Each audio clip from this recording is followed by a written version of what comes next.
জয় মহাকাল। নমস্কার সকলকে। আজকে সংখ্যা তত্ত্বে যে বিষয়টা নিয়ে আলোচনা করব সেটা হলো সংখ্যা এক।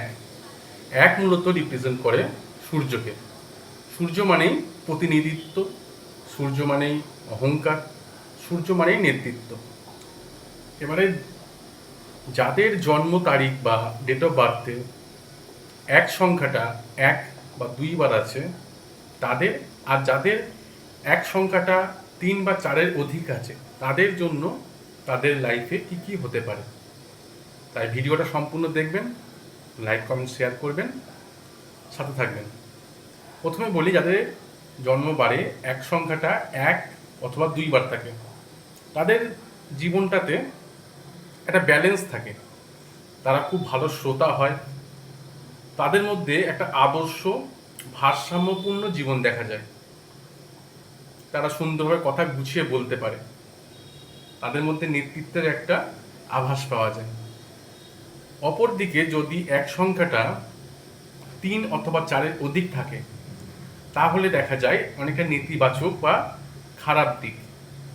খারাপ দিক এই সেন্সেই, এক যেহেতু সূর্যকে রিপ্রেজেন্ট করে, তাই যখন এক সংখ্যাটা বা সূর্যের তেজটা তার মধ্যে বেশি থাকবে সাধারণভাবেই সে একটু একরোখা একগুঁয়ে টাইপের হবে, বদমেজাজি টাইপের হয়ে যাবে, নিজের কথাকে অন্যের ওপরে চাপিয়ে দেওয়ার চেষ্টা করবে, অন্যের কথা শুনবে না, নিজেকে সেখানে কর্তৃত্ব ফলনের চেষ্টা করবে।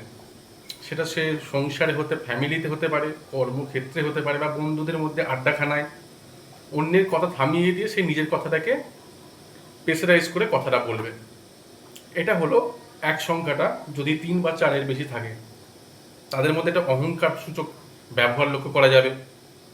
তারা অতিরিক্ত বাচালতা টাইপের জিনিস করবে, তর্ক করবে কোনো জিনিসকে নিয়ে, হার স্বীকার করতে পারবে না।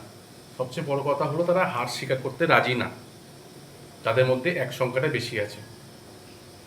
তাদের এটা ব্যালেন্স করার জন্য তাদেরকে যেটা করতে হবে সেটা হলো তাদেরকে নিয়মিত মেডিটেশন বা ধ্যান করতে লাগবে কোনো বিষয়ের ওপরে। তাদের ইষ্ট দেবতা বলুন, কোনো বিশেষ গুরুদেব, বা তাদের যে কোনো দেব দেবীকে তাদের ভালো লাগে তাদেরকে নিয়ে তাকে ধ্যান করতে লাগবে নির্দিষ্ট একটি সময়। তারা যদি কোনো বিষয় নিয়ে লেখালেখি করে তাহলেও তাদের একাগ্রতা বাড়বে। এইগুলো তাদেরকে করলে তাদের মাইন্ড সেট আপটা আস্তে আস্তে নর্মালের মতো হবে। না হলে তারা জীবনে যেই পরিস্থিতির মধ্যে থাকবে সেখানেই তারা নিজেদের এই অধ্যত্বপূর্ণ আচরণটা বজায় রাখবে। নমস্কার, ভালো থাকবেন সবাই। ভিডিওটা ভালো লাগলে অবশ্যই লাইক শেয়ার করবেন, পাশে থাকবেন।